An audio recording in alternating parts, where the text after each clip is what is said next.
البدع والأهواء، أهل البدع العقائدية وأهل البدع السياسية.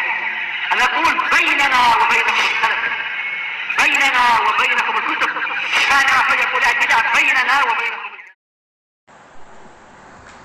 الحمد لله رب العالمين،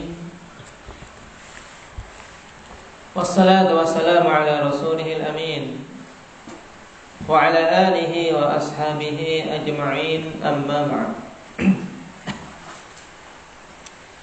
Pada pertemuan yang lalu kita telah membahas permasalahan apa indah ya Iqbal?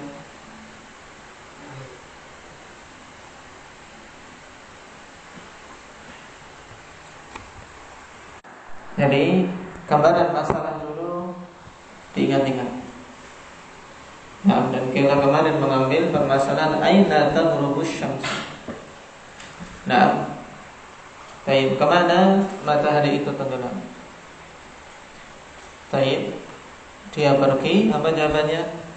Dia pergi dan sujud di bawah arsy, minta izin pada Allah Subhanahu wa taala untuk bisa kembali terbit di esok harinya. Dan terbit dari arah mana indah ya Mujahid? Matahari terbit dari arah mana?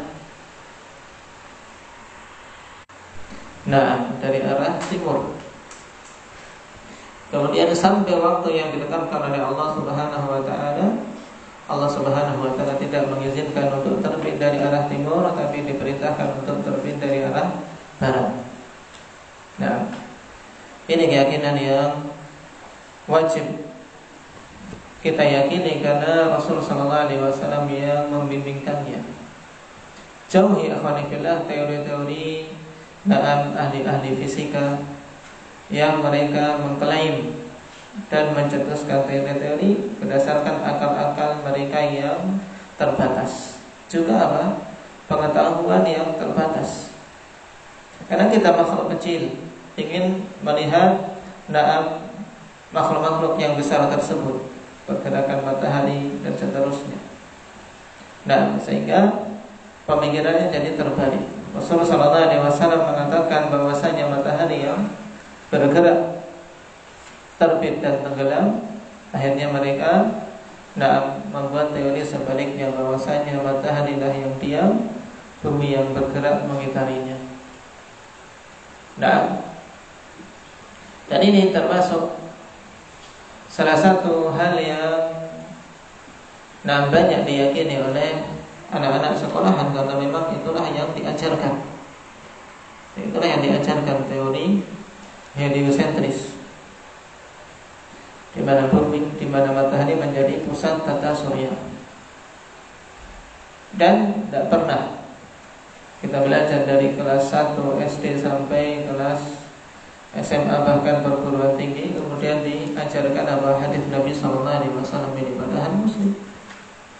Nah, bahwasanya matahari yang bergerak. Kalau ada di sekolah bilang gitu, ini mesti yang bantah. Saya satu sekolahan. Demikianlah keadaan kebanyakan manusia tatkala tidak mengabadikan hal-hal yang seperti ini pada bimbingan Nabi sallallahu alaihi wasallam. Kalau perkara yang sangat jelas saja, seperti masalah teori terbentuknya manusia, sejak dulu sampai sekarang dipelajari dan jarang kemudian pengajar-pengajar yang memberikan tanbih bahwasanya ini perkara batil, bertentangan dengan akidah kaum muslimin, tidak boleh diyakini sama sekali, yaitu teori siapa? Teori Darwin. Terus dipelajari. Siapa Charles Darwin seperti ini sampai menjadi apa? Menjadi tokoh yang teorinya dipelajari dari generasi ke generasi. Dan lupa dengan apa yang Allah Subhanahu wa taala telah tegaskan, wa laqad khalaqnal insana fi ahsani taqwim. Tidak pernah terdengar guru mengajari demikian teori tadi kemudian dijelaskan ini batil cuman karena kurikulum saja. Tidak pernah. Tapi ya dijelaskan seakan-akan itu sebagai sesuatu yang hendaknya diyakini oleh para pelajar. Bahwasanya asalnya dari kera, kemudian terjadi evolusi menjadi semakin tegak, akhirnya jadi siapa? Mukasya. Kita tidak mau seperti itu. Bahkan bapak kita Adam ikhwanifillah pertama kali diciptakan dalam bahwa penciptaan yang paling bagus. Bahkan dia telah kita lewati adalah siapa? Yang paling gagahnya, ya tidak? Yang paling gagahnya dari manusia-manusia ciptaan Allah Subhanahu wa taala. Karena Allah Subhanahu wa taala sendiri yang menciptakan dengan tangannya. Kemudian juga penduduk surga kelak akan diciptakan dalam bentuk bapak kita Adam. Bagaimana mungkin kemudian seorang muslim ragu tentang hal itu, mengatakan nenek moyangnya jadi kera? Na'udzubillahi minal khudlan. Banyak-banyak bersyukur karena kita tidak mempelajari hal-hal yang demikian. Nah, hal-hal yang demikian, Allahu musta'an. Kita masuk pada poin berikutnya. Qala al-muallif hafizahullahu ta'ala, ma masirus syamsi wal qamari yaumal qiyamah.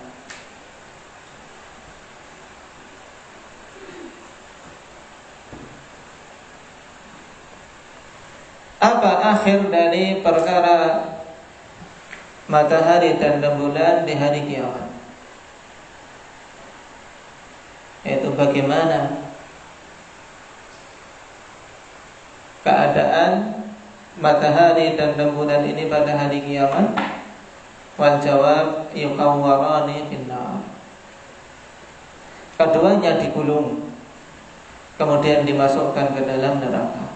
Maksudnya digulung, dihilangkan cahayanya, kemudian dimasukkan ke dalam neraka. Dan ini perkara lain yang tidak mungkin kita berbicara kecuali berdasarkan berita Nabi sallallahu alaihi wasallam. Ada dalilnya an Abi Hurairah radhiyallahu anhu an Nabi sallallahu alaihi wasallam qala asy-syamsu wal qamaru mukawwarani yaumal qiyamah. Berdasarkan hadis Abi Hurairah dari Nabi sallallahu alaihi wasallam bahwasanya matahari dan rembulan keduanya apa? Keduanya digulung. Maksudnya digulung, dihilangkan cahayanya, ya Pak. Baik, sesuatu yang tergulung tertutup, cahayanya tidak kelihatan lagi. Nah, pada hari kiamat. Baik. Makanya dalam ayat idza syamsu kuwirat, tatkala matahari apa? Digulung. Maksudnya digulung, dihilangkan cahayanya. Ini riwayat Imam Bukhari rahimahullahu ta'ala. Lalu mana dalil yang menunjukkan bahwasanya matahari demikian pula rembulan dimasukkan ke dalam neraka? Datang dalam riwayat di luar as-sahih, yaitu yang diriwayatkan oleh Imam At-Tahawi rahimahullah ta'ala dalam Mushkilil Athar. Ada tambahan, inna syamsa wal qamara thawrani mukawwarani fin nari yaumal qiyamah. Ada tambahan apa? Mukawwarani fin nar. Keduanya digulung, kemudian apa? Digulung di dalam neraka pada hari kiamat. Dan tambahan ini alhamdulillah disahihkan oleh Syekh Albani rahimahullah ta'ala. Baik. Mungkin seseorang akan timbul pertanyaan, apa dosa dari matahari dan rembulan tersebut sehingga dimasukkan ke dalam neraka? Maka perlu kita ketahui alhamdulillah bahwasanya Allah Subhanahu wa ta'ala tidak akan mengadab siapapun dari hamba-hambanya yang tidak berdosa. Dan matahari dan rembulan adalah makhluk-makhluk yang taat kepada Allah Subhanahu wa ta'ala. Dan mereka tidak pernah bermaksiat. Allah Subhanahu wa taala telah katakan dalam surat Al-Hajj, Alam tara anna Allah yasjudu lahu man fis samawati wa man fil ardh wasyamsu wal qamaru wan nujumu wal jibalu wasyajaru wad dawab wa katsirun minan nas. Tidakkah engkau tahu? Nah, bahwasanya telah sujud kepada Allah Subhanahu wa taala siapa saja yang di langit dan di bumi. Demikian pula matahari dan rembulan, bintang-bintang, kemudian jibal, gunung-gunung, pepohonan, hewan-hewan, dan kebanyakan dari manusia. Sujud pada Allah Subhanahu wa taala. Menunjukkan bahwasanya keduanya ini, matahari dan bulan, adalah makhluk yang taat kepada Allah Subhanahu wa taala. Nah, sehingga kalau demikian kita katakan bahwasanya dimasukkannya matahari dan bulan ke dalam neraka bukan sebagai bentuk azab bagi keduanya. Karena Allah tidak akan menzalimi hambanya, ikhwan. Innallaha la yadhlimu mithqala dzarrah. Nah, sesungguhnya Allah Subhanahu wa taala tidak akan menzalimi walaupun seberat darah, ya, seberat semut yang paling kecil. Tidak akan Allah Subhanahu wa taala menzalimi, nah, walaupun sekecil apapun. Nah, dan azab Allah Subhanahu wa taala, nah, hanya akan diberikan bagi mereka-mereka yang bermaksiat, mereka-mereka yang menentang dan kufur pada Allah Subhanahu wa taala. Lalu bagaimana mendudukkan hadis ini? Para ulama rahimahumullah taala menjelaskan tentang digulungnya langit dan digulungnya matahari dan bulan di dalam neraka itu untuk hikmah yang besar. Di antara jawaban yang paling bagus Al-Khanifirah dan dua jawaban yang disebutkan oleh Syekh rahimahullah ta'ala. Yang pertama, annahuma min waqudin nar. Yang pertama dari jawaban yang dibawakan oleh para ulama bahwasanya keduanya itu termasuk di antara apa? Di antara alat atau sarana untuk menyalakan api neraka jahanam. Jadi untuk semakin menambah panasnya nyala api neraka jahanam. Baik. Sebagaimana bebatuan yang dimasukkan ke dalam neraka bukan kemudian batu-batu itu diadab, akan tapi untuk menjadi apa? Menjadi alat untuk mengadab bahkan. Demikian pula matahari dan bulan. Ini yang disebutkan oleh Al-Ismaili rahimahullah ta'ala. Dan jawaban kedua, annahuma yulqayani fiha tabkitan li'ubbadihima. Annahuma yulqayani fiha tabkitan li'ubbadihima. Bahwasanya keduanya dimasukkan ke dalam neraka untuk tabkit, yaitu apa? Untuk membungkam dan menjadikan para penyembah keduanya itu menjadi apa? Menjadi putus asa dan penuh kesedihan. Dulu kalian menyembah bulan, dulu kalian menyembah matahari, sekarang yang kalian sembah masuk ke dalam neraka.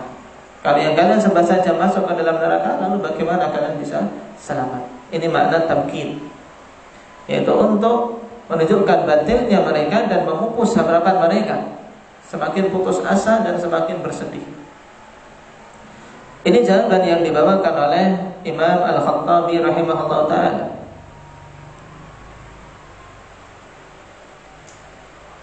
Nah, sebagaimana kata beliau, laisal muradu bi kaunihima fin nari ta'dzibuhuma bidzalik walakinnahu tabkitun liman kana ya'buduhuma fid dunya. Bukanlah maksud keduanya dimasukkan ke dalam neraka itu sebagai bentuk azab bagi keduanya, karena mereka tidak berdosa. Nah, akan tetapi itu sebagai bentuk tabkid. Nah, mana tabkid telah disebutkan tadi, agar mereka apa? Semakin putus asa, sedih, juga semakin tahu kalau mereka itu dulu di atas kebatilan. Nah, walakinnahu tabkitun liman kana ya'buduhuma fid dunya, bagi orang-orang yang dulu menyembahnya di dunia, liya'lamu anna ibadatahum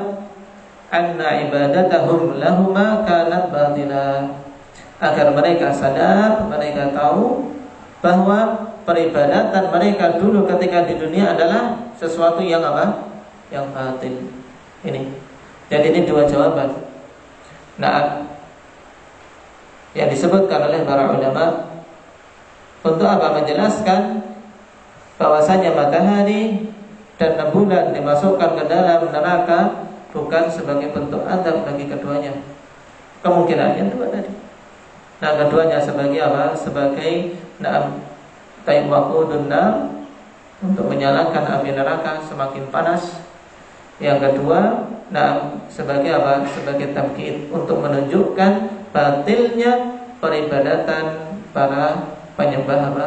Penyembah matahari dan rembulan itu sendiri.